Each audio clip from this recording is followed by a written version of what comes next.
Alright guys, let's talk about lenses. Lesson 3. So, I have 3 different types of lenses here. We have 2 telephoto lenses and we have a Canon prime lens, or a fixed focal length lens.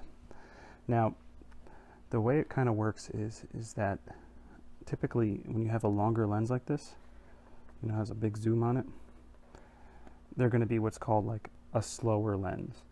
Now, it doesn't mean it focuses slower or anything like that, but it means that less light is getting in, which makes the camera have to take longer to take the same picture that maybe this one would take. So, for instance, this lens here, the lowest f-stop that it can go to is 4.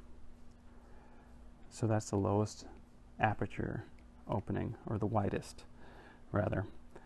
Now this lens here, its lowest f-stop is 1.8, and this one here in the middle, just to show that it holds true, the length, this one is a 3.5. So basically, if you were in like a dim room, or like an inside, like at nighttime, and you're trying to take a picture and you were using this lens, you would be able to get away with not using a flash a lot more than you could with, say, this lens. This lens would be very difficult to use indoors without a flash and get the same quality pictures. It would be very dim, or you'd have to use a tripod, which is fine. Tripods are not bad. It's just it might not be practical to pull out a tripod every time you want to take a picture. These lenses would be more practical indoors than this one. Next thing we want to talk about with these lenses is their settings. So we talked about this a little bit before, but say this lens doesn't have a stabilizer on it. It has an autofocus manual focus switch, but no stabilizer. So this one has both. So stabilizer, if you were moving the camera when you took a picture, it would try to fight that movement and have the picture not have blur in it. Now, a zoom lens, we have 2 of them here, is rated by millimeters. So this one is an 18 to 55 millimeter zoom lens, and this one is an 55 to 250 millimeter zoom lens. And I will actually show you different pictures of that still life we set up of these different zoom settings and what it does, and how it looks when you zoom in on the picture.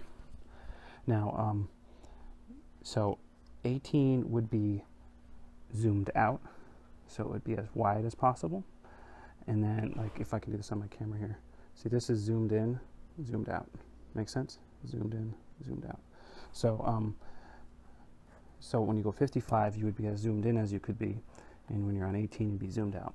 Now this one starts at 55, so this one starts where this one ends, basically, and this one goes from 55 all the way to 250, which is a pretty big zoom. You can basically take pictures of people 50, 60 feet away and have it look like you're standing right next to them. So it's good for like sports. If someone is at the other end of the field, you can't run after them every time you want to take a picture, but you could zoom in and then you could take that shot and it would still come out nice. The more zoomed in you are, the more prone you are to camera shake, though, so you got to keep that in mind. So when you're really zoomed in like that, you know, any movement you make is going to start to be more apparent. Whereas if you're zoomed out, it's much more forgiving. Now this lens is a prime lens, and it doesn't have any zoom at all. It only focuses. So this is not actually zooming, this is just focusing. So it's making things clear. I'll show you more about that when I actually start taking pictures of the still life. So that's a quick lesson on lenses and what the different types are. Now there's different kinds that I don't have here. There's things called fisheye or ultra wide angle lenses. Now typically they're going to have this number here the 5520 or 1855, this low number is going to get down lower. So it would be like a 10 or a 12, and you're going to get some really wide shots. And what that is that's how much of the picture is the camera can pick up. So like,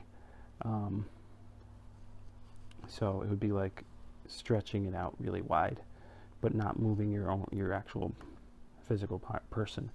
Now, typically when you do wide angle stuff, what you're going to end up having is distortions on the edges, like on the edge of the picture.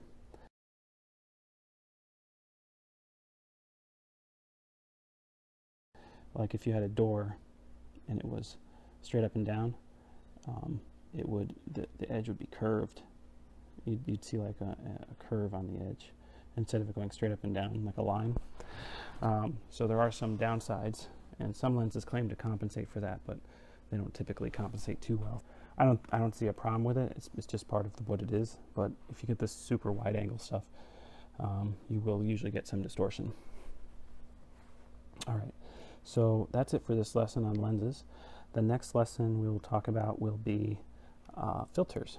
So we'll talk about filters and how to use them, what they're for, and go from there. All right, well, thanks for watching. Bye-bye.